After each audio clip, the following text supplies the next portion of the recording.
welcome to the lighter side of the dark side. It's your weekly freak show here on Renegade Radio and all podcast catchers, Spotify, iHeartRadio, YouTube, wherever you're catching us. It's the Dark Mark Show. I am Dark Mark, the goth comedian. And unfortunately, or actually fortunately in this case, my normal co-host, Nicole Six, was initially unable to make the show. So who do I get as a co-host? Somebody who's a way bigger star than me and somebody who is a superstar. And actually, this is germane to the conversation we're going to have. But it's so great to see you again, and so great to have you on the show again.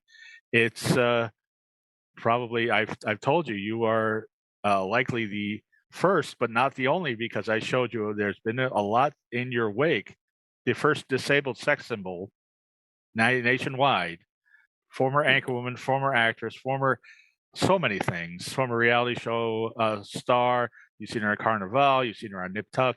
You've seen her all sorts of places. It's Bree Walker. Well, thank you, Mark. It's really sweet of you. At least I'm not an AI at this point yet. Not yet, but coming, Well, I know. I'm sure there's probably somebody doing an AI Bree Walker right now, trying to figure that out, using your voice, using your face. Well, now they will. Good job, Mark. Yeah, well, I had nothing to do with it. I want the real thing. I don't want AI. It's very scary to me. I'll bet somebody's got one of these things, which is I got this at the Adult Video News Awards. This is like a virtual reality thing. Wow. So they probably got some like AI Bree Walker right now. But what do you see through that? Huh? What do you see through that? No, you put your phone in there, and then you could see. It's virtual reality. It's 3D all around, and this one's used for porn, but there's other things to do it. Most people, it's either porn or video games. Party. Yeah. Well, somebody's shushing us, and that's our guest today, and she is quite. That's my bad. I'm sorry. No, that's okay. That's fine. That's fine. Somebody entered the room, I think. No, I know how it is. I know when it's. I don't have anybody here, but I know there are people that we've had recording that people have popped into the room. Two teenagers, a dog, and a life partner, and the teenagers are less than thrilled that I've taken over the living room to record. I'm sure. So, anyway, we're going to talk because Bree is, as people know, is a disabled advocate. One of the people that is responsible for the passing of the Americans for Disabled Act, which George Bush passed, and Bree was there for the signing. Somebody who has benefited from that, or I has not benefited from that, but should have, is somebody who's working as a disabled activist right now. Also wrote a book about all of her tattoos, and you guys can compare tattoos later. And has done so many things. It does so many things. She's Nerdzilla. She's somebody who has. She has revetted herself as a podcast host, as a blogger, as an activist. There's so many things to you. There's just I can't narrow it down. So many hats. You're a hyphenate, and that's what we like to have on the show. It's Kelly J. Mendenhall. Thank you so much. I appreciate that. I was listening to an episode where you had interviewed a former playmate, and she was a hyphenate, and you were like, "You're many hyphenates. I love it." And I said, "Well, he's gonna love me then." Yeah, I don't like to interview people that are just one thing. I like to interview people that are something. And that was, by the way, that was a show with Deborah Driggs, and she's wonderful. And I recommend everybody listen to that. Bree, I don't know if I sent you that show, but that was good.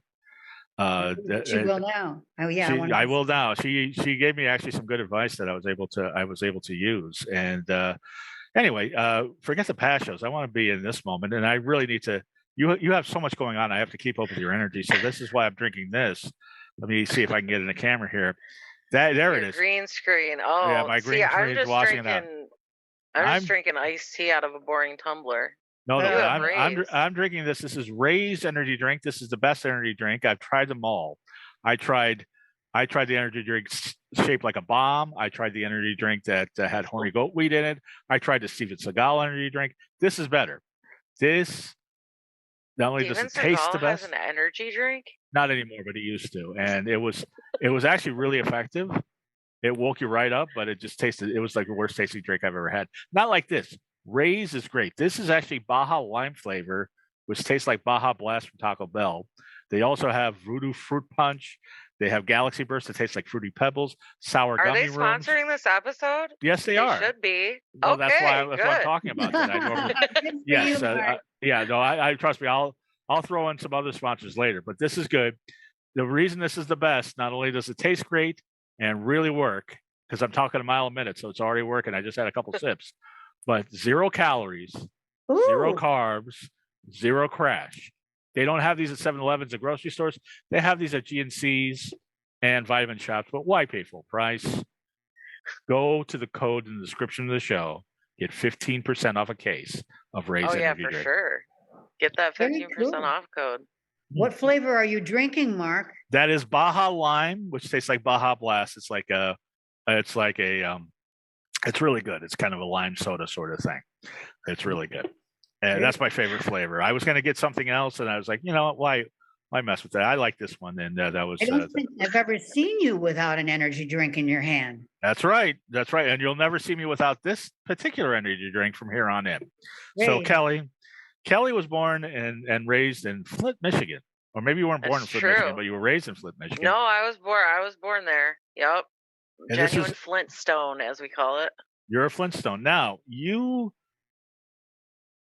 as far as I know, basically came of age right when Flint was imploding and the GM plant was. You are really accurate. You really did your research too. That's exactly correct. This is like Roger and me sort of time frame. Exactly. I was born in 1982, so it was literally the year that Roger Smith and all that happened, and they sent all of the jobs south. So I was born into what was going to become a fast failing city. And yes, people often remember that era from the Michael Moore film Roger and Me. Right. And I've had people be like, was that real? Yeah, it was real. I mean, some of it I think was they always zhuzh it up a little bit to make it more interesting and dramatic, but like it was, and just like the Netflix documentary Flint Town, that was accurate, and I could point out places that, like, I was watching Flint Town and they drove by the bar that my mom and my aunts used to get kicked out of all the time, listening for singing Aretha Franklin too loud. It was called The White Horse. And I was like, hey, I know that part. What a thing to get kicked out for. Yeah. I know, right? I mean, nobody could touch Aretha Franklin, but still, there's way worse you could do, though. Oh yes. You got a bars for way worse. Bree has some personal experience, but we're not going to touch on that. But trust me, I've been to karaoke, and let me tell you something. Every time somebody sings Bohemian Rhapsody or Meatloaf, I want to kick him out myself. But Aretha Franklin, it's okay. You're not going to touch her. I'll tell you, coming from a place like Flint is interesting, because when people ask where you're from, or they make a comment on it and you confirm, yes, it's Flint, they 9 times out of 10, they have this look in their eyes, like imagining what they think it's like to live there or something. Like it all flashes in front of their eyes. So I usually break the tension. I'm like, yeah, I made it out alive. Isn't that great? You made it before the water got contaminated. I don't know about that. They used to drain the Flint River when I was a kid to get all the dead bodies and the cars out of it.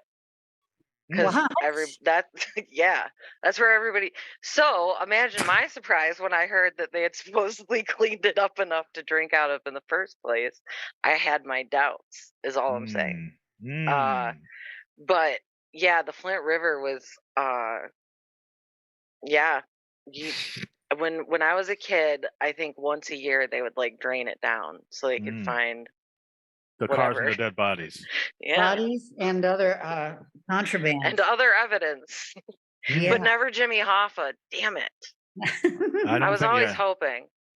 Elusive. You know, they would do that in LA, but we've had a drought the whole time, so we can see the dead bodies in the car, so we don't have to drain anything. You don't have to drain anything. But that's where you got into punk rock.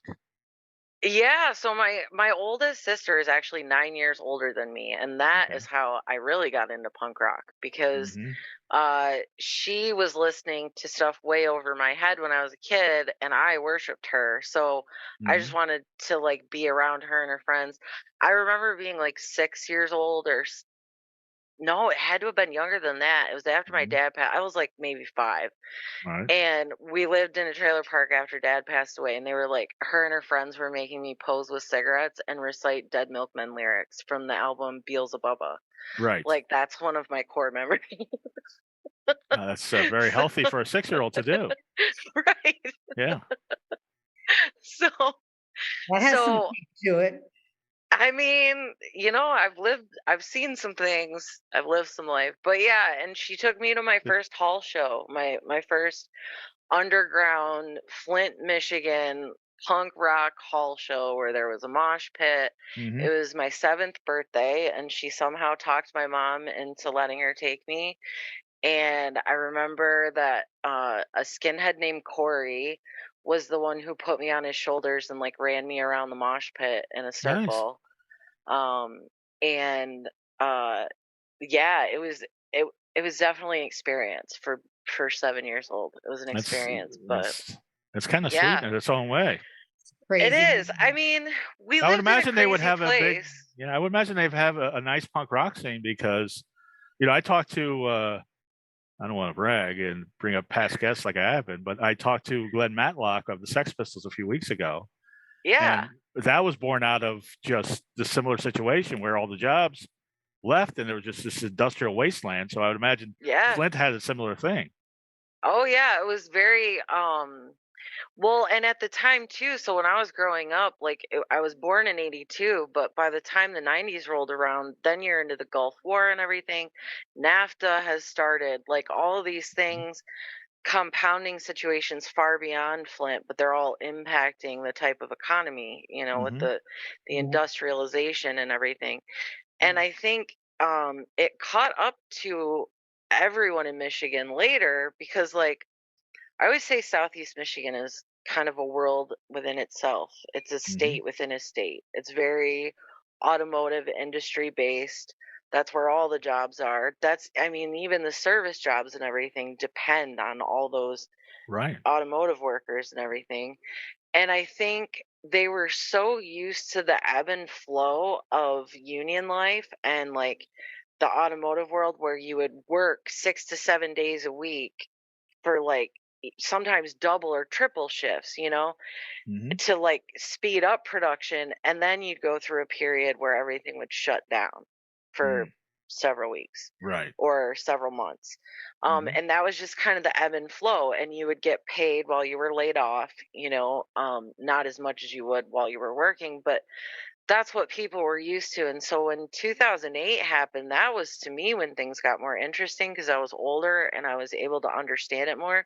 And Mm-hmm. it was like watching a slow train wreck happen, like Right. statewide, because I could see that all these people were just expecting that we were going through like another slump, like another, Mm-hmm. like, we're not going to have work for a few months, but it'll be good again. Mm-hmm. And I could see the writing on the wall and I could see it wasn't going to be just that. And so it was watching a devastated city be devastated all over again. And Mm-hmm. then flash forward to the water crisis. So it's like Right. Flint breeds people who don't give up, I think. Mm-hmm. Uh I'm definitely one of them. Right. And my mom is too. So I think there's a lot. I think the city makes us a certain level of tough Mm-hmm. just by existing in it. Right. And it if you know how to hone it, it can benefit you later in life and you can apply that toughness in the right ways. Unfortunately, it can go the opposite way too and you can apply that grit and that toughness in negative ways. Right. And so that's kind of why I always like break the ice with people and say, "Yeah, I made it out alive." Cuz it's a hard place to be from without people automatically judging who you might be, if that Mm-hmm. makes sense. Mm-hmm. Well, is that a Midwest thing? Because I know Bree's from Minnesota, and that bred a definite toughness into you. Yeah, I was born in Oakland, California, but raised in Austin, Minnesota, where the Hormel meatpacking plant is. And it's literally Oh, wow. one industry town. And because they laid off so many workers, Austin too has gone through a Great Depression. Not like Flint, Michigan, not at that level, because Right. Austin is a tiny town, but there was only one industry. And when that meatpacking plant closed down, all the jobs left Austin. And the only thing that was thriving were the bars. Wow. Yeah, that's how it was in Flint. It was like used car dealerships, strip clubs, and bars were the only things that stayed full. Yeah. And now there's dispensaries, but you know, Yeah.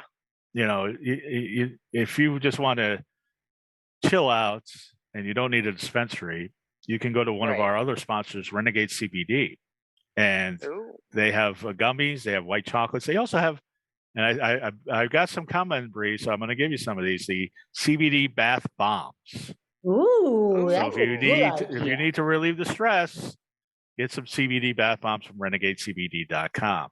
Now, Kelly, I didn't have a chance to read your book. I will. What was the first tattoo you got, and how old were you? I was 16. I had just graduated from high school a year early. So it was about 6 months before I turned 17, and Mhm. it's actually it's a it's on my right thigh, and it's actually a picture of like a comic book character type Mhm. cart like it was something an ex-boyfriend in high school drew, and I Okay. just really was drawn to her, and so I had her tattooed on my leg. Um, she and I can send you photos if you want. My book has all the color photos of the tattoo. So in every chapter, I tell the story Mhm. of behind a tattoo Right. and like whatever life circumstances inspired me to get it, and then there's And full color photographs. how many do you have now? Oh gosh, everybody asked that, and I stopped counting somewhere around 30. So I don't Mhm. really know. I think it's like 35 or 40, but I'm Yeah. not entirely sure. Does he got the whole sleeve and all that, and the I chest and the whole do. thing? I don't know how much you can see, but Yeah. I have that whole sleeve done. This one's partially done. Mhm. I've got a whole chest plate, Right. stuff on my back and my legs. Now, do you count the I've chest plate as one or as several? Yeah, yeah. No, I just count it as one, even though it was the pain of 20. Mhm. So, Wow. And she's got you beat, Bree, so far, but I Oh, know that yeah, yeah. you're catching up. My tats are not very many, but they're in strategic places. I'll well, it's say. funny, but like in my I always say in my former life, before I was disabled and then when I was working full time and stuff, I used to actually give talks at different places, Rotary groups and things like that, um, about my tattoos. And I would always say that my body told my life story if you knew how to read it. Mhm. Mhm. And then flash forward to 2017, all of a sudden I become medically disabled and I can't move. Right. And I was eating a peanut butter and jelly sandwich one night on the couch because I couldn't make myself any food or anything. I couldn't stand up for any length of time. Mhm. And I was sitting there eating my peanut butter and jelly sandwich, and I was like, the idea for the book came, and I just said, "Skin in the game, the stories my tattoos tell." At first, I just said, "The stories my tattoos tell," and then my friend Amber, who's also an author, said, "You should add skin in the game before," and I was like, It's a great, nice touch. so, Really yeah. good title. Now, I've heard you on other podcasts say that, um, and I really I am curious how you got from Michigan to Tennessee, but you were saying how you've been discriminated against because of your tattoos at workplaces. Is that Yes. still a thing? Because everybody I know has tattoos. Like everybody. I'm the only one that doesn't. I feel It's still discriminated a against thing in a lot myself. of places. No, I think it depends on where you are, but yeah, in Tennessee, I had a couple jobs where they didn't care and I could show my tattoos all I wanted, and then I had a couple. The last job I had working out in the world, I had to wear turtlenecks Hmm. even like in the middle of summer to and or or sweaters or whatever to cover all of it. because if I had like a dress shirt on, you'd see some of my chest plate. So they no, gotta have the like high collar. Yeah. And I don't think it should be a thing, but it's a thing. I think it's being less of a thing, honestly. I mean, well, I live in LA, so that's maybe a whole different thing. And LA's its own world too, from what right. I've heard. But I think, well, especially I think the last 10, 15 years, people that don't have tattoos, such as myself, are the minority now. Yeah, they really are. I like to call folks with no tattoos plain skins. Okay, well, I am a plain skin. I'm a plain skin, and how'd you come up with the name Spooners? Oh, Spoonies. So that's from the spoon theory. So I write a lot about the spoon theory, and I can never remember how to say her name correctly, so I'm not going to butcher it. But the spoon theory was proposed as a way to explain to a friend what it's like to live with a chronic invisible illness or disease. So this woman has lupus, and she's sitting in a diner, and her friend says to her, "What is it like to be you? Like, what does a day in your life look like having lupus and experiencing all the pain that you do? Like, how do you get through the day?" And no one had ever asked her that before. And so they're sitting in this like diner. I don't know. It was in the North Pacific Northeast, I think, maybe in New York. But they're sitting at a diner, and she grabs all of the spoons from the surrounding tables and holds them and hands them to her friend like a bouquet and says, "Okay, you have lupus." And she basically said, these 13 spoons represent all of the energy that you have to get through the day. And so what might take you 1 spoon to complete would take me 3 spoons to complete. So they walk through a day in her life, and she says, "Okay, how many spoons would it take you to take a shower and get dressed and go to work in the morning?" And her friend's like, "1. I do that in like 30 minutes." And she goes, "Okay, well, it takes me like whatever, 2 or 3." And so they kind of went through that process, and the spoons are going away one after the other. And at the end of the thing, it's not even the end of the day, and she's out of spoons. And the original author, it's Christine, it starts with I think it starts with an M, but the original author said, "Okay, so this is what happens to me a lot. I get to the end of the day, or I run out of spoons before the end of the day is even here. So now I'm operating negative spoons. Now I have negative energy. And so that's going to cause a pain flare. It's going to cause these symptoms to happen. And then I have to try and sleep and get up the next day and be in a I'm in a flare, and I have to get up and function the next day." And so it got really popular really quickly on the internet, and people really started identifying with that, and it became easier for a lot of people, especially with invisible disabilities. It became an easier way to communicate to people that you like, it's not that you're flaking out, it's not that you're canceling plans. You literally don't have the spoons left to to meet and have dinner or have that phone call you planned. And I think for me, I grabbed onto it tightly and identified with it, because mine, when I first became disabled, it was all a mystery. Nobody knew what was going on. I was just in this horrible mind-numbing pain, and I had no range of motion in my legs. It was horrible torture to try and walk, and Now, nobody did this knew. just happen all of a sudden? Just like one day it happened, or it was a gradual thing? It felt like that, but it was probably a gradual thing that started. I mean, I had a lot of physical trauma when I was in my teen years and early adulthood. I'd been in some car accidents and things, and I never had insurance.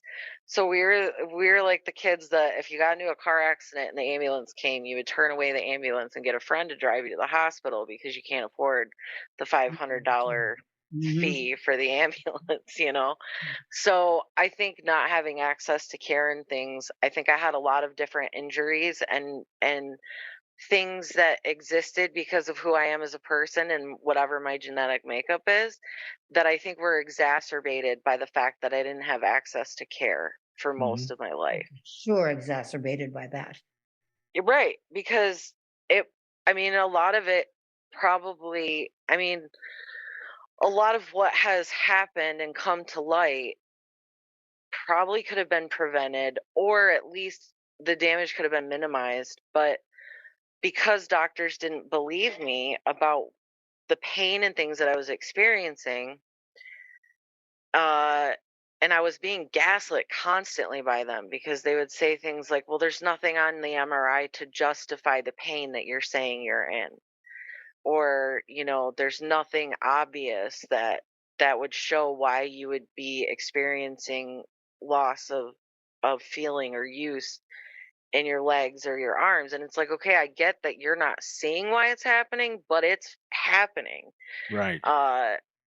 And they didn't believe it. And what it ended up, it was a mixture of things. But what happened most majorly in my spine was that I had a ruptured disc right under my bottom rib, right where your thoracic spine and your lumbar spine meet. And because no one believed me for so long, it went unchecked for years and it grew into a calcified mass. And so it was crushing my spinal cord and deforming my spinal cord. Jesus. And it took 2.5 years to figure that out, to get to the right doctors, to finally figure that out. When I found the neurologist who discovered all that was happening in my spine, he said, I don't get what they've been doing to you for the last 2.5 years. They've run every test in the world, done every scan in the world on the part on your low back, but nobody bothered to look at the rest of your back. And I said, well, I asked at least 3 different doctors for MRIs of my full spine, and they all said no. And he was just baffled. He couldn't believe it. I can't believe it either, and that's why I'm asking. Because you're saying this is gaslighting. I just think it's a competence or laziness. And Sometimes it is. Is this? It was, but this be also, is this like an insurance thing too? Like they weren't getting paid for it, and they were. No, my insurance was paying for everything. It just first they thought I was drug seeking. How it felt to me was that at first they thought, by looking at me and having all the tattoos, and I was young, I was like 34 or whatever, I think they looked at me and thought I was drug seeking. But then when I refused to take, when they did offer me narcotics and opioids, I said, that's not a plan. Because they said, you need pain management. And I said, what does that look like to you? And they said, well, we would send you to physical therapy for 6 weeks and put you on probably, I think they said, brain fart. One of the oxycodone or whatever. Yeah. And I said, that's not a care plan. And he said, what do you mean? And I said, you're not just going to throw me on heavy sedative pain medications that often don't work for nerve pain anyway. It just makes you so stoned that you don't care that you're hurting, in my experience. That's welcome to healthcare in 2023. Right. That's what it is. So, a lot of people will say too, oh, you're talking to a hypochondriac. Or a hysterical woman. And and I'm sure you've experienced this, Bree, like when you're a chronic pain patient, they have to ask you every time, are you feeling hopeless? Are you feeling helpless? Are you feeling suicidal? Is the pain interfering with your quality of life? And every time I'd say, yes, yes, yes, yes. I was like 10.5 months of being trapped on a couch, not being able to walk, and no one can tell me why. And all these doctors are like accusing me of lying. And I'm like, I wanted to die if that's what the rest of my life was going to be like. And I thought that by telling them, because when I wouldn't take the opioids, they said, well, then you must not be in that bad of pain. If you're not willing to take the pain medications, you must not be in that bad of pain. And I said, I'm 34, not 80. You can't just slap me on a bunch of addictive meds and send me on my way. I need to find out what's causing the pain and fix that. And then we'll talk about pain management, right? Right. And they yeah, they couldn't pick which lane they wanted to be in. I was drug seeking, and then I was like an obstinate patient, a non-cooperative patient, and then like you said, they treat you like you're a hysterical woman. I thought being honest with them about how miserable the pain was making me was the right thing to do. But what it really did was convince them, oh, well, she has anxiety and PTSD in her medical history, so this is all a figment of her imagination. This is all trauma.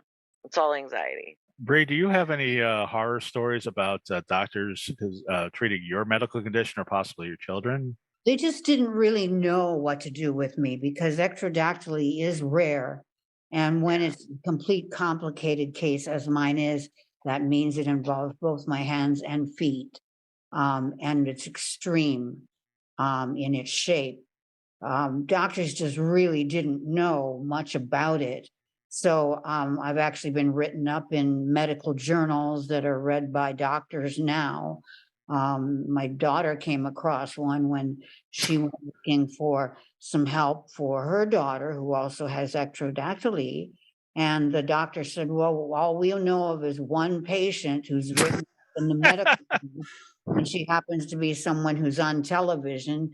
So we can tell you about her, but we can't tell you much about your own situation because ectrodactyly has its own unique shape and the things that go with it. Luckily, not a lot of internal stuff, but a lot of external stuff and a lot of external pain. Trying to shove my feet into shoes that are meant for conventional feet, and the arthritis that comes with the aging. How did you deal with that while you were a media personality? Like were you constantly trying to force yourself into like clothing and shoes to look presentable or whatever on TV and just sitting there in pain? Like what was that like? Originally, I was on radio first, rock and roll radio, doing as a DJ. So it really didn't matter then because, I wasn't seen. But once I transferred into the television news business, I at first wore prosthetic gloves for the first 3 weeks of that work. And to my boss's credit, he said, well, we've tried this experiment with you having the prosthetic gloves, and it just looks like you're not normally acting with, gesticulation. Right. And we want you to take off the gloves and see how that works out. And I just had this huge sigh of relief at the fact that he wanted me to test the waters. And he said, if you're not accepted, then we're going to have to let you go. But if the public accepts you, then we've crossed a huge bridge into normalcy, and you can start to be what you should be, which is someone who gesticulates with their hands, as from the waist up. Yeah. Person, right? So well, you haven't done so on this show so far, but you will, I'm sure, at some point. Yeah, there you go. There you go. Okay, great. I'm glad. I want to make sure everybody. Yes. Unusual hands, and I've held those hands. They're lovely. We've walked the beach together. Yes, we've held hands on the beach. But no, it's. I was going to say. It's. Both of you have conditions that just baffle medical doctors, and it just sounds like they just didn't put the effort in to really understand what was going through. Now you say that's a bias against females. I just think it's just they're just incompetent and they're lazy and they just want to drug people. Laziness. You would think that, but if you look at all of the clinical and legal research that has been done to test those waters, it literally comes down to being a man or a woman. If you're a man and you walk into an emergency room in the United States, you'll probably get pain medication if you're reporting pain about an average of 60 minutes faster than a woman. I mean, like, the statistics begin to drive you mad, especially as a woman, because you're like, how am I supposed to combat all this? I don't know if you ever experienced this, Bree, and it might be different for people with invisible disabilities that people don't see unless you tell them. But I think, oh crap, I just lost my. Sorry, No, I was gonna ask Bree about chronic that. pain causes brain fog. No, I was gonna ask Bree about that because I know you've dealt with all sorts of. I mean, you've been an activist for years, especially being a face on TV. You must have encountered people with quote unquote invisible disabilities that it wasn't apparent. Yes, absolutely. And, one of the things that was so humiliating for me was when I was on camera and I got pregnant. There was a radio talk show host who decided to make me an example of how you shouldn't be allowed to be pregnant if you have an obvious physical deformity that is known to be congenital and could be passed along to your child, which in my case was with both of the children. They have that. And by the way, a really shitty radio host, Tom Likas, you suck. But go ahead. And it was Jane Morris who was filling Well, he's in. no longer on the air, but he still sucks. Go ahead. Yeah. He does, in my opinion. Horrible. And anybody who filled in for him was of What the a same dick. ilk. So This dude had a radio show where he taught guys how to pick up on girls. The guy's disgusting looking. The guy's like a 300-pound. He looks like Jabba the Hutt. Is he an incel? Because that sounds like the recipe for an incel. No, he hasn't been on the air for like 20 years, but he sucks. But go ahead. I didn't mean to mention him. But yeah, but there were articles in the LA Times about it too. I mean, there were. He wasn't the only one that was questioning whether you should be, because you were.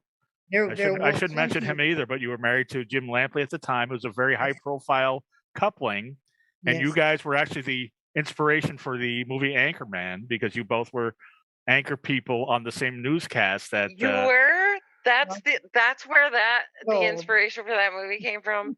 Yes. You are just too cool. You have the coolest repertoire. Thank you. Well, I really wanted you two to meet because you two are very cool. I love it. Like I'm so excited that I'm the least interesting person on the show. Come on. You're at least as interesting as us. You're here. I don't know about that, but you got us here. But when you were an activist, now do you have a story about somebody that had a disability that wasn't apparent, Bree? So I actually was an accidental activist when it came to this stuff. I didn't mean to be.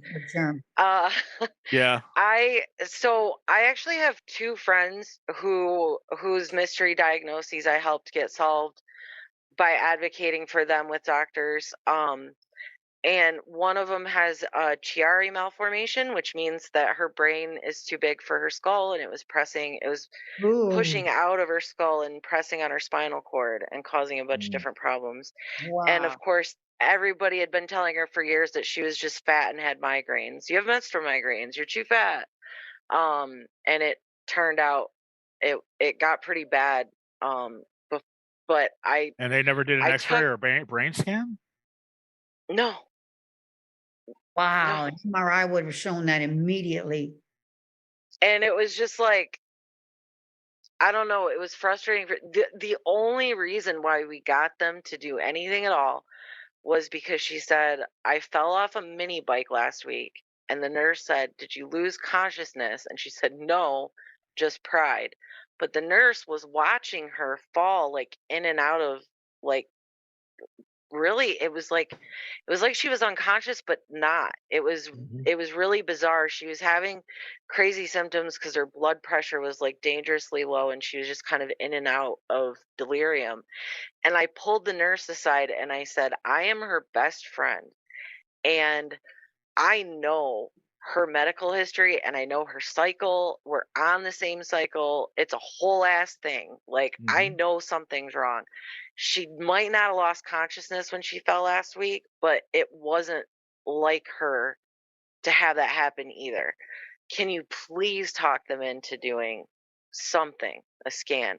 And the nurse talked the doctor into getting a CT scan, and that's how they found it. And they had to like take her by ambulance to another hospital. And so that was the first time. And then the second time, it was a neighbor. I had moved to Nashville for what I thought was my dream job in 2013, and I got As laid off like less than a month into it. Uh, because they lost their funding basically. And so all of a sudden I'm in a new state, unemployed, like freaking out.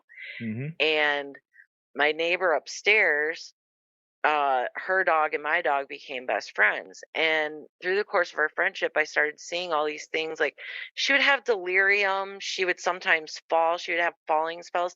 She's very like I'm not saying that the doctors weren't right to consider her weight as a factor, because she was very morbidly obese. However, it was too easy for them to just say, oh, she's just fat, right? Right. Oh, you got to lose weight. You got to lose weight. Well, what was actually happening? And again, I had to talk to a doctor. I said, look, I'm with her every day. She lives above me. I see these things happen. She's losing her vision. She's falling. She's fainting. She's delirious and says nonsensical things. There's something going on. Just look at it, please. And the neurologist did scans, and she had her spinal fluid was not draining correctly. So it was building up. It's called like pseudotumor. So the fluid builds up in your skull and creates pressure on your brain, and it's pressing on different parts of your brain. So it starts to affect different neurological systems. And they had to put a shunt in her brain. And as soon as they put the shunt in her brain, all of the headaches, the delirium, the falling, all of that stopped. Those two things happened within like the 10 years leading up to my disability. So I had had some practice with it working in the nonprofit sector with under-resourced communities. I advocated for them a lot. So I had to apply a lot of what I knew from real life experience to my own case once I found myself in that position. And I wanted to say, you mentioned laziness. Sometimes doctors are lazy, but more than that, a lot of doctors are very narcissistic. They don't like to admit when they don't know the answer to Right. something. So a lot of times, instead of I have that saying, experience too. it's very common, I think, that instead of saying like, I don't know how to help you, or I don't know what's wrong, they'll just say there can't be anything wrong because you're fine, and I don't see it, so it's not there. And it was a doctor who said to me 11 months into my journey, he said, you're not crazy, I believe you, your pain is real, you are a complicated case, but you're not an impossible case. And I promise that if you don't give up on you, I won't give up on you. And he saved my life by saying that. And he was the one who started referring me to dozens of different specialists to try and figure out what was going on. But if you don't have a doctor who gives a shit, right? You know, well, that's where we're at right now. That's where we're at right now. That sounds that guy sounds like you lucked out. I did luck out. I did.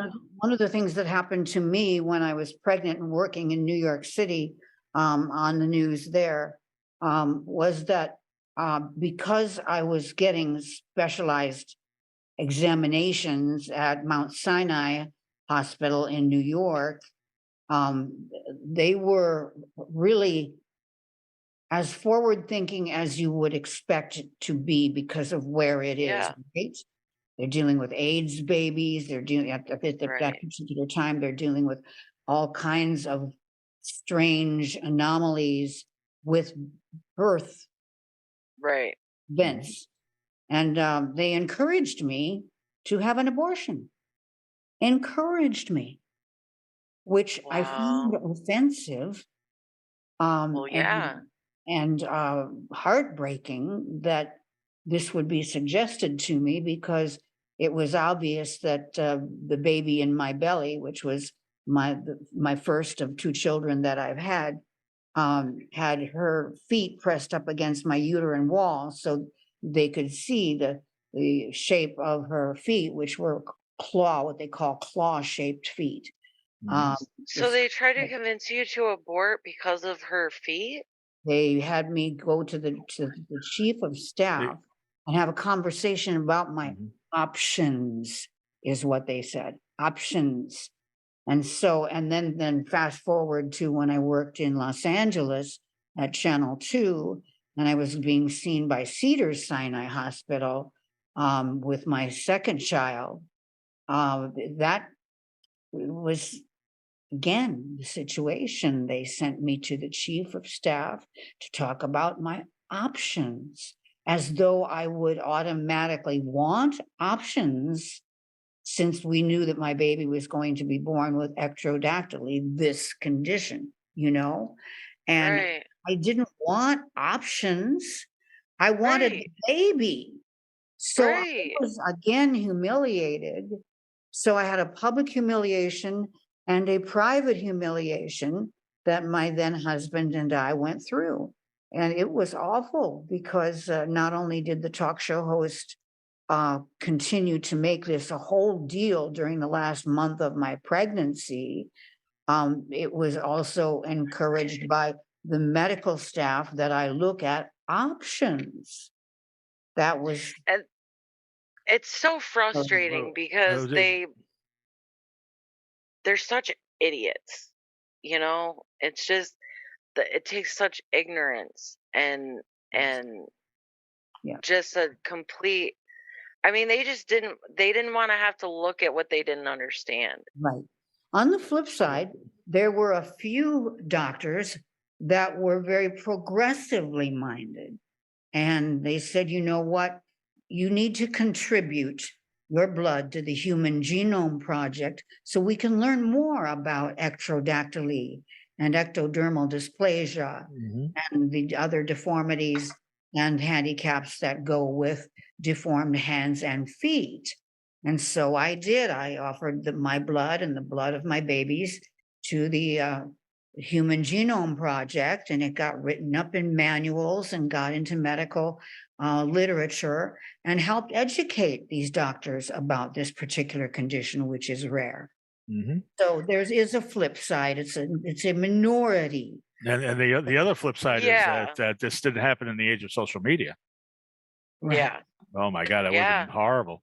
But that would have been awful. and we're almost an hour and we've barely scratched the surface. Kelly, can you stick around for another half hour or no? Yeah. Okay. Let's do it. Well, let me do one of my horrible segues and tell you that because I know we've been talking about all that and doctors and everything, but if there's one thing the three of us can agree on, it's there's nothing sexier than a great smelling man, right? That's Yeah, true. we love great smelling That's very men. true. Well, I will tell you, if you're a man and our audience is predominantly male, and you want to smell great and you want to attract women, get Tactical Soap. That's one of our sponsors, Tactical Soap. You should get this for your life partner, Kelly. I feel like I'm gonna have to get this for Jeff. Get this for Jeff because they have 3 different types: Bond, Durden, and Maverick, and they have 3 different flavors of all of those. Okay, they have as much as he loves Top Gun, I have to buy a Maverick. Yeah, Maverick. Clearly. So yes, but this is soap that is infused with pheromones. Ooh. So I'm sure I'm sure he turned you on as it is, but man, if you smell like Maverick, forget about it. So if you go into the description in the show, get your own Tactical Soap.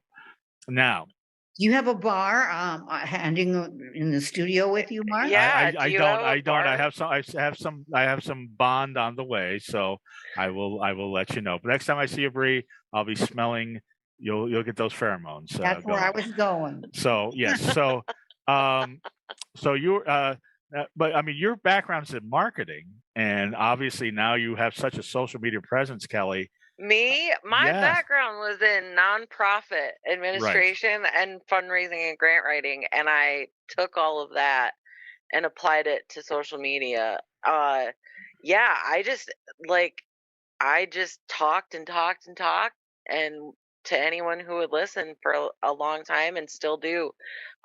Most recently, I was a keynote speaker for Disability Awareness Day here in Michigan, in Grand Rapids, and my therapist wants to know if we can find a way to make me Miss Disabled America, and so maybe the Dark Mark show will make that happen. Now, Well, you getting got to to hang compete out against with you got to compete Bree. against I Bree. I know, don't know. Bree, That's gonna we're be a gonna have tough to one. like co-host or something, the competition. That would be lovely.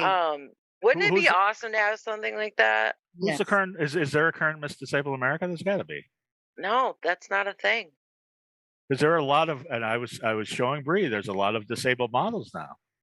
Yeah, with all sorts of conditions. There are more and more. And there was a gal I saw on Shark Tank she's a clothing designer for people with disabilities. That was awesome. People are definitely, when I started writing about medical gaslighting, like, you have to understand, I was writing about it. I didn't know what the hell to call it at first. I was reading all this research that was telling me, okay, women are literally like Jim Gaffigan. His wife almost died from a brain tumor because doctors kept saying she was fine. Right. Like, I kept finding all these stories and I kept reading all this research, and I'm like, this is real. Like, there is an implicit bias against women reporting, especially reporting pain in the medical industry. But I think I wrote the term medical gaslighting the first time in 2018. When I first started writing about it and like trying to spread awareness about it, I was like, now you get the trending hashtags that have like 1 million videos or whatever have used this hashtag. When I started writing about medical gaslighting and started trying to raise awareness, nothing existed. So I was the one with the medical gaslighting hashtags trying to get them trending and stuff like that. Now, and I took a 2-year hiatus from things a little bit because of my own mental health after going through everything that I did, and ultimately 6 surgeries in less than 2 years.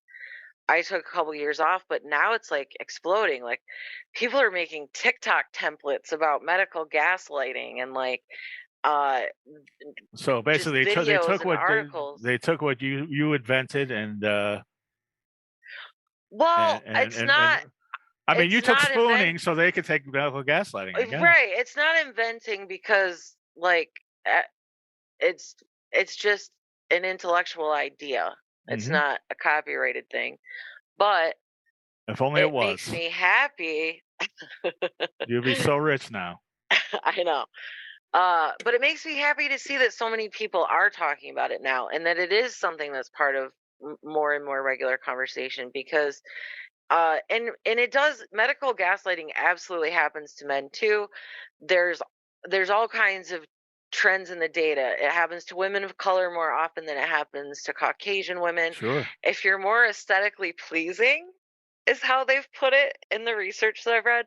If you're aesthetically pleasing or put together, then you're more likely to experience medical gaslighting.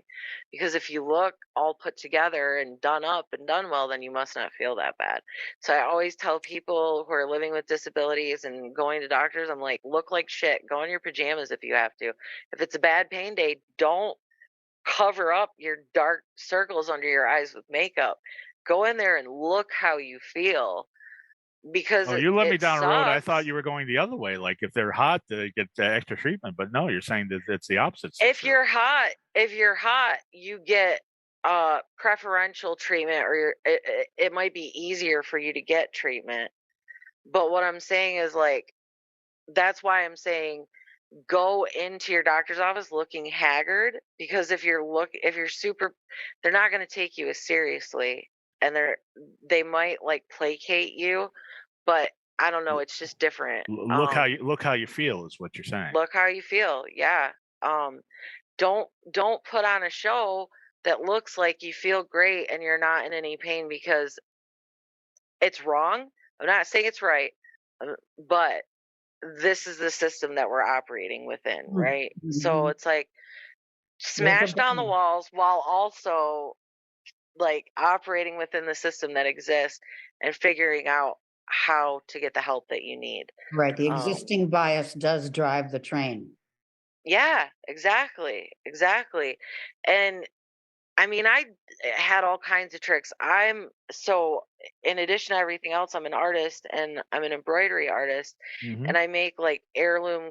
Um, you probably remember these, Bree, like the applique and sequins and beads stockings from Busilla. That like I got mine from my great grandma Mabel when I was born. So that's the same style of things I do now. I do a lot of um Christmas stockings and things like that. And That's cool. I used to take that with me to doctors' offices because sometimes it was an icebreaker, so they wouldn't just see me as the tattooed person, the tattooed young person complaining about pain in their office. Mm-hmm. They would stop and see that, and you could see them like trying to figure it out in their head, like, wait, she looks like she might be a degenerate or a criminal, but she's Mm-hmm. doing this really wholesome craft that, and like, it usually served as an icebreaker to make me more human to whatever doctor I was interacting with. So I would do that a lot. Going for like my first appointment with a specialist, I would make sure. Plus, it keeps you busy. Mm-hmm. You're. I used to sit in waiting rooms for anywhere from 30 minutes to 3 hours. So Yeah. Right. you always need You got to do entertainment. something. Yeah. But yeah, There are only so many yeah. highlights magazines you can read. Everyone can relate to that long wait. Or the National Geographics. No, Yeah. like nobody wants to read the 1980s National Geographics right now. Right. Like that's not a thing. Well, I do, but for a whole different reason. But anyway, that's You an can make it inside joke. The kids Aboriginal won't get women. that. Yeah. Yes. You got it. The kids won't know that. But so how did you ever figure out why your spine fused together and how that happened? It was just Well, we just fused it, different. we fused it together on purpose. I had two spinal fusion surgeries, but what was happening was my spine has been degenerating and collapsing. Discs have Mm-hmm. been collapsing and rupturing, and I think no one. I've pretty much been told to accept that we probably won't ever know for sure what started the rapid decline. Again, I think when you work in the nonprofit sector, you work the job of two or three people and you get paid like a person's part-time salary. Mm-hmm. It's a difficult world to work in, and people don't there's not a lot of like time for self-care and shit like that, right? Like Right. you're on the go constantly. Now And I think what drew you to that? because I wanted to make the world a better place. Now I you know wanted to better. feel like I wanted to feel like I could do well for myself financially and do good in the world at the same time. Mm-hmm. However, reality has determined that that is a lie. At least in the nonprofit sector. Unfortunately, yes.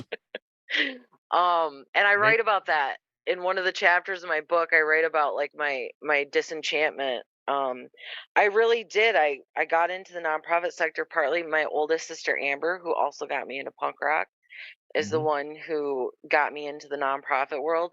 Mm-hmm. And I was always very like social political, active. I went for my first protest with my sister when I was like 7. Mm-hmm. I was always about the underdog, and I was always about fighting for what was right. And there are a lot of things in this world that I think are not right, and a lot of people suffer because of them. And I Mm-hmm. wanted to feel like I was working in the sector that would allow me to have some kind of long-term positive impact. Uh, what actually happened is that I ran myself into the ground, I think. I Mm-hmm. think I burned myself out. And between college and grad school, and then my career in nonprofit, together with not having access to care, like preventative care, I never had access to anything like chiropractic or anything. Mm-hmm. Not having access to preventative care or consistent medical care, all of those things I think combined to create a trifecta of um, unfortunate events. Well, That from what I understand, you were not only doing more work than anybody else, and I can relate to this. You didn't have kids, so you were always the one working on yeah, weekends. So I definitely can relate to that. But also, yes, the disparity between the men and the women was, and there's always a disparity in almost every field, but it was even yeah, more at the nonprofit. unusual. Yep. Yeah, and it was really gross, like how much nepotism there was in the Mm. nonprofit sector. Like part of me wanted to go into the nonprofit sector because I thought I would never be able to survive the corporate world because I was just like, I hate dealing with fake people. I hate pretending to respect people that I don't respect. I hate cubicles. Like, I'm not super good at authority. I was like, I just feel like I'm not going to be able to fit into like a traditional job. And Mhm. to a blue collar kid growing up in Flint, Michigan, jobs out there in the world that existed to me were things like teaching, being a Mhm. nurse, maybe being a doctor or a lawyer if your parents could afford a decent school. Mhm. I didn't think about, and 20 years ago or 10 years ago there were a lot of things, a lot of people make money now doing things you couldn't do Right. 10, 20 years ago because of the technology. Well, I mean, luckily, being yeah. able, being able to, I mean, I'm able to reach a much wider audience and I think and I hope positively impact way more lives now Mhm. than I was when I was working the front lines of the nonprofit sector, Sure. because now I can help other people feel left alone or less alone, and I can help them feel less alienated. And um I've I've seen feedback from people who come to like my keynotes or whatever that say things like, she made me feel like somebody understood me, Mhm. and she made me feel like I could survive what I'm going through. And if Mhm. I can do that, perfect. My like that's that's what I ultimately That's want out of life. fulfillment. Hmm. Yeah. I just, if I can make a positive impact and help just some people feel less alone Mhm. and less afraid. It's really friggin' scary to be in that much pain or that sick and not know what the hell is going on. Right. And for me, unfortunately, at the time I was living with a total douche canoe who gaslit me just as much as the doctors, because the Mm. doctors were saying there shouldn't be anything wrong with me. So he was, of course, saying, well, then what's wrong with you? And he was always pressuring me for sex and things like that. I remember one time I looked at him and I said, I can't walk right now, but you think I Right. need a 300-pound man on me? Like, no, dick. Like, just like, what, why? Yeah. And so There's I was, nothing hotter than a woman who can't stand up and walk. So yeah, that's right. yeah. And I would be like, what is wrong with you? So I was being gaslit at home and by the doctors.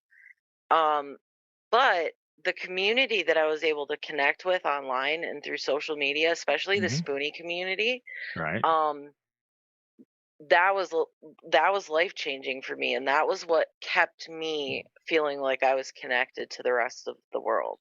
Now is this around Um, the time you started dubbing yourself Nerdzilla or No, so my friend Shane, who is actually in California, in okay? Oakland, California, he is a wrestler. He goes by Mhm. Riot. His dad is Shane Cody. Him and his dad and his grandpa were all wrestlers. Okay. And they were like the three generations of wrestlers. But Shane gave me the nickname Nerdzilla when I told him I was starting grad school, because Mhm. he was like, what are you talking about going to school? And I said, well, I'm going to grad school. And he's like, you just fucking graduated last year. And I was like, yeah, for the first degree. Now I'm going back. And he was like, dude, from now on, Nerdzilla. You are Nerdzilla. And so it was a nickname that stuck and that I loved a lot. And when I started writing about what was going on, I think I felt a little bit afraid to be entirely myself out in the public eye. Like, I felt like Mhm. I needed a buffer between me and the world. And so Nerdzilla was kind of my buffer because he became my mascot, my alter ego, kind of like it. Kelly Nerdzilla Mendenhall was just how I got to be known, Mhm. and it was comfortable for me. Um, Also, because you're hitting it at the time when nerds are cool. right. Also, in addition to all the medical stuff, I was going through a legal battle to get disability. So I had the Mm. government watching me all the time. Hmm. Um, I had to sue them for my disability. Bree, I'm sure you've had plenty of federal government like headaches in your lifetime, but uh I had to sue the federal government to get disability. So while I was going through all this stuff medically, I had none of my own income. I couldn't work. I was completely disabled and unable to work. But I also was in a state that doesn't participate in Medicaid. Yay, Republicans. They Yeah. don't participate in Medicaid. So, like, unless you have Social Security or you have children, you can't access any resources, Hmm. like supplemental income. And I fell into the "you're screwed" category in Tennessee. So there was a lot of different things at play, and that made it harder to focus on my healing, right? Hmm. Because I couldn't focus on getting better. I was too busy fighting to put all these fires out. And I went without income for, well, it wasn't until last year that I finally got paid. I finally won my case last June, and then they, of course, waited until October to finally pay me Right. because But did they're they kind did they people. backdate it? Did they give you They all that did, you but were? it's not as much money as people think. Like, like, I'll just be honest. People think that, oh, it was so much money. Like, you probably got so much money. Oh, I don't Or think people would that be at like, all. I know the federal and it government. was I don't think like you got a lot at all. for 6.5 years of my life and all the pain and suffering and all the debt that I went into because the government wouldn't just give me my freaking benefits. Mhm. I ended up with like less than $10,000 a year for all those Hmm. years of my life. Hmm. Like, that was some shit to get over too. I Right. was really mad for a minute because it's like, what in the hell have I done all this for and fought for so hard?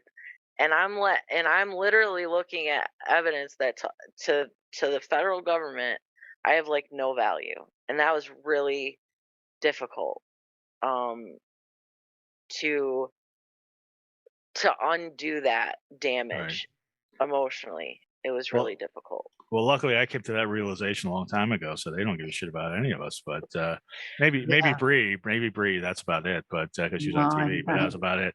no, I So jumped. I'm going to ask both of you, and I'm going to ask Kelly first, and then Bree. What going forward should we be doing? What's the solution? Uh, Thinking inclusively. There are still some, like, this world is so inaccessible to so many people with disabilities, whether they're invisible disabilities or obvious physical disabilities. This world is not inclusive, and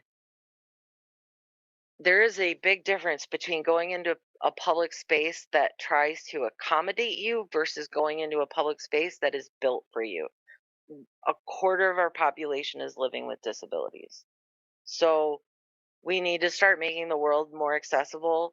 We need to stop treating disability like it's a bad word. And we need to look at doctor patient relationships as a cooperative partnership and not an authoritarian dictatorship. Mhm. Mhm. And And I would stop add to that, stop using the handicap bathrooms. Go ahead, Bree. I would add to that that there's sometimes an assumption that it's contagious, whatever you have. Yeah. And so there's a repulsion that people feel. I've noticed this when I've sat and waited in emergency, hospital Yeah. rooms. I've seen the stares, the constant evaluating of who is she, why is she formed this way. Um, to some degree, because I managed to make a career in radio and then television, I got enough exposure that I was protected from some of that discrimination by the exposure, but I was also a target by the Target. exposure. Yeah. So it was the same, I've been both edges of the same coin. But I would say that we are growing more inclusively because of efforts like yours. Um, and just keep doing it because really, I mean, I hadn't even heard the term spoonies before. And now I'm going to start thinking in terms of that because I often don't think of myself as having a disability. And yet there are so many things, especially with today's packaging, which is Oh so God, I can't difficult, imagine. I can't do with my hands. And, God, I live I can't alone. even imagine. So it's really a challenge, and I have to buy only what's easy to open, something we I don't start to. I wonder I would like to know, would you rather people ask questions or avoid the topic? Because I Ask feel like questions. sometimes people, yeah, ask questions. I feel like people assume that it would embarrass or Yeah, hurt or offend yeah. someone, but they don't realize that the sideways looks and the awkward stares and all that More is what's harmful. offensive. Yeah, Yeah. exactly. Sometimes I'll notice, like, if I'm in a crowded room and there are other people with children, the children will stare at me. And if I get a chance, I'll say to the child, if it's just in passing, whatever, I was born like this. It's okay. It doesn't hurt. And just as a way to be advocate Yeah. oriented toward that child understanding, because the child's going to take the understanding forward. We can't change Yes. what well ingrained human adults have stuck in their brains and their prejudices. You're So, so right. It has And to that's, so start with the speaking of younger. that, yeah, speaking of that, was that your experience when you were on Reading Rainbow? yeah, that was actually a lovely experience. Now, Aw. did the children know in advance that you were coming and they're going to be talking about this or no? No, they didn't. They didn't. But the puppets that were part of the Reading Rainbow series were the ones that brought up the topic of disability and here's someone unusual. And the children in the audience were fascinated. I mean, you could have heard a pin drop. It was really an amazing experience. Yeah, That's so Reading Rainbow cool. was a Well, positive. see, you paved the way for people like me, and I'll keep paving the way for the next generation. And Good. I promise that I won't give up, just like you haven't given up, because it is important. And like, just just like, they say girls need to see girls on TV doing different jobs. Mhm. Well, disabled people need to see heroes like you. Not all heroes wear capes, right? So like, I need to see that there are other people before me that are approachable and who paved the way for me. And having you encourage me and say that I'm making an impact, well, that gives me enough energy and like a fire under my ass to go fight for another 20 years, you know? Like that means a lot. So I promise to Okay. keep going. I Oh, promise to keep being a loudmouth broad. thank Well, you. That's well, being a loudmouth broad, there's nothing wrong with that. And kind. you've also, I mean, you're not, you've quit the nonprofit. That's a whole Yes. story. You've mentioned that on Yes. other podcasts, but now, I mean, you started your own podcast talking Well, about you had I had one. a I podcast. Yeah, so I had a podcast called the Non-Mom Happy Hour, and our right, tagline was celebrating real ass human women, whether they use their baby box or not. And we right. would talk about different women who've done things. Um, Yeah, it's too bad it's not on that anymore because you would have had a perfect show with Bree. I know it was a co-host thing, Hmm. but I am looking at starting another podcast called the Medical Gaslighting Project, and Hmm. my friend Noelle would be co-hosting with me. She lives with Crohn's disease. We Hmm. both have invisible disabilities and Hmm. illnesses, and we both suffered a lot, but we have wicked senses of humor. So Hmm. I'm excited to work on that with her. And right now, my biggest project is the affordable art revolution. Hmm. I was, see, you beat my segue to it. So, the affordable art revolution is basically I make whatever makes me feel happy in my heart and soul every day. Hmm. And I put it, whatever I make and create, I put in my online shop on my website. Hmm. And people pay what they can. It's all pay what you can or name your own price. There's no wrong answer. And I tell people that all the time. I want to make art more accessible to everyone, and especially people like me who do live with disabilities and might need coping mechanisms for dealing with things like chronic pain and anxiety.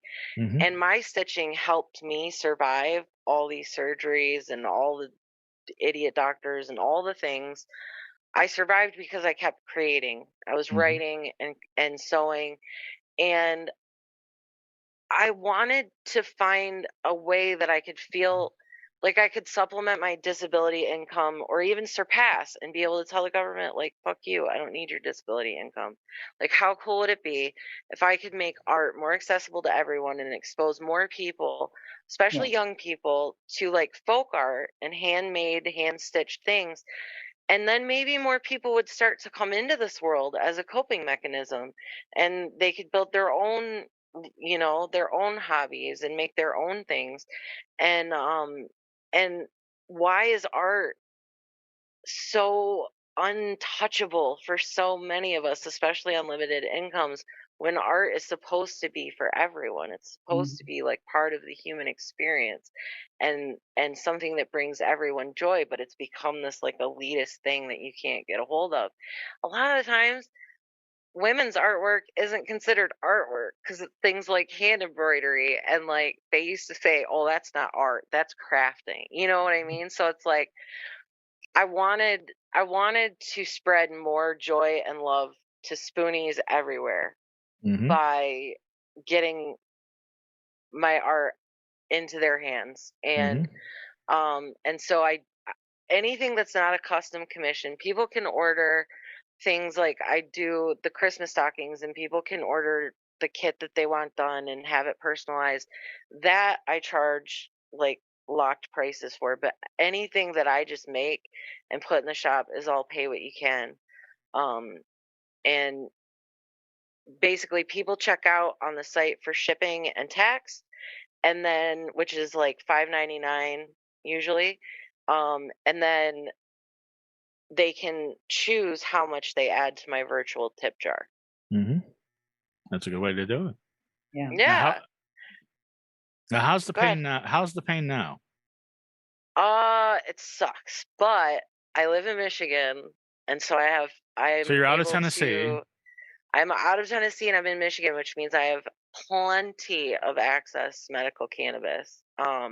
Michigan's legal recreationally and medically, but the advantage of being a registered medical patient is you can write it off as prescriptions. You can write off that expense. So, um, I manage my pain with anti-inflammatories, cannabis of all kinds, and muscle relaxers. And I actually go tomorrow. I currently have a collapsed disc in my back underneath where that spinal fusion is. Ugh. And it's causing me a lot of pain and trouble. I had a few falls in 2021, and one of those falls I fell backwards into a bathtub, and I fell and hit my head and my back where the fusion is on the soap dish that's built into the wall. Oh no. So for 10 months, I Sorry I was mentioned walking it. around Ugh. afraid to move. I was afraid to move for 10 months because I kept hearing a clunking sound in my spine. And we were concerned that it was like the hardware breaking, but what it actually is it took 10 months to figure it out. My rib, my bottom rib, they had to chip away some of the bone to make room for the hardware in my spine, and I hit it just right. So now my bottom rib just likes to like nope out whenever it wants on my sternum. Like if I move the right way, it just pops in and out of place. So the pain is not great. And tomorrow I have a procedure where I have to abstain from all of my pain management tools, and they're going to put a nerve block in my spine. It's a nerve blocking medication. They're going to put it in my spine where they think the pain is coming from that collapsed disc. And for 8 hours, I have to journal what my pain does. And then at the end of the 8 hours, all the pain comes back. And then you have to do the test a second time. And then if everything works out, then I'll get a nerve ablation to try and hold off the next surgery. So, once again, I'm I sorry I have good mentioned it. days I ahead. guess pains is still there. Well, and that's the thing about chronic pain and illness is like I'm never not going to have a degenerated spine, and it's only going to continue to degenerate, but I can make the best out of my life as possible and have the highest quality of life possible. And so that's what I strive for every day. Like I'm in my fancy medical recliner right now. I've got like an electric button that'll lift me up out of it so I don't have to strain the Right. muscles in my back trying to stand up. I mean, you find ways. I'm sure Bree has a million workarounds she has to apply to her life too Right. I to have make to get things less creative painful. with all kinds of Well, you both are inspirations to everybody disabled and non-disabled. That you guys are Aw, doing great work. thank you. I could talk to you guys all day, but it's been an hour and a half. I If you know, guys, it's crazy. when it goes by this fast, it's a good show. If you guys have any questions for each other, please. I don't want to. No, but Bree, is it okay if I link up with you on social media so I can stay in touch with you? Yeah, absolutely. Just I'll give you my Awesome. email. Bree's not on social media, but you guys are both on the same email Okay. that I've All set the right. Zoom on, so you guys can communicate that way. Yeah, my email Yeah, is Well, I'm gonna email you then gonna and make you stay be off my pen social pal. media. yeah. I I think we've. That's fair. had a bad experience with a guy a few years back, and I took Right. myself off social media as a result. Right. And haven't really re-entered the area of dating or being on social media. And it's isolating. It's an Yeah. isolating feeling to not be on social media, but it's not Yeah. safe for me yet. Well, Well, I'll email you pen Yeah. pals. You guys are BFFs now. We Kelly, are. one marketing tip you have for me, because I know that the show is fantastic. I want people to know about it. I just think we need to I think we need to get your podcast out into more of the podcasting groups on social media and things. Is I that what I don't need know to do? why, but Twitter, and I don't know now because it's a whole new world. Twitter used to be the way to grow podcast Really? listeners. It's a whole community there. Like when you get into the community of podcasters on Twitter, at least it was for me, it was a completely different community. There was Lady Pod Squad and all these different groups, and there were some regional groups, and everybody kind of looked out for each other. All right.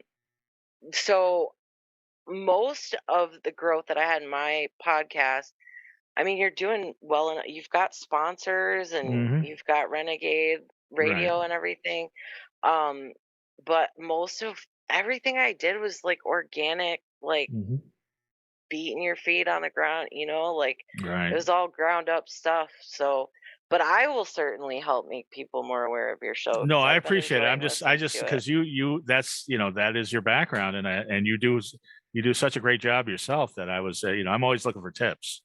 I'm always looking to Yeah, expand the audience, and so. But Kelly, you're fantastic, and you got so much thank going you. on. I had such a great time. I would love to have both of you back for a second show I at would some love point. to. This Well, is after really you guys great. are BFFs for 6 months or a year, we'll come back and see what you guys have cooked up together. But Kelly, I'm down. tell everybody everything you got going on. All right. So you can find everything that you could possibly want to know about me at kellyjmendenhall.com. My book is A Skin in the Game, The Stories My Tattoos Tell. I took the ebook is down to like 99 cents. When the pandemic hit, I lowered it to 99 cents and I just left it there. Again, Even I can just afford trying to be that. more accessible. Yeah, I'm just trying to be more accessible. It's hard with the printed copies. It's $25.99 because of all the color photographs. So, but the ebook comes with the photographs. So, yeah, and if you follow the hashtag Affordable Art Revolution, I'm on TikTok, author Kelly J Mendenhall. I'm on Instagram. I'm on all the things. And pretty easy to find and happy to talk to anybody. So, Now, yeah. is there another Kelly Mendenhall, because you have the J in there? There are. And one of them has, so my email is, well, my personal email is just my full name at Gmail. And I keep getting emails for other Kelly Mendenhalls about wedding dresses, flight reservations, all kinds of things over the years. So also, my dad, who passed away when I was 4, his name was Jay, and he gave my sister her middle name, which was Jane, and he gave me my middle name, which was Jean. And I guess over the last few years, I felt, now that I've been through everything I've been through, I felt like I could put Nerdzilla down a little bit. He's still there. You can still get Nerdzilla stuff, but like now it's just Kelly J. Mendenhall, and I don't feel like I need that buffer between me and the world so much. So that's what that reflects. So go to kellyjmendenhall.com and get all your needs. Follow you on social media, TikTok, YouTube, Instagram, all that stuff. If you want to follow Bree Walker, you're out of luck. But I know her email and I know her number, and you don't. But Bree, thank you so much for being on the show. I'll answer emails to Bree Walker Lampley at iCloud.com. Right. awesome. And Bree, thank you so much for being on the show. You're so overqualified to be my co-host. I keep telling you. Silliness. Thank you both for hanging out with me tonight. It's been really awesome. So much fun. And I am Goth Comedian on all social media. And everybody have a wonderfully creepy week. Bye.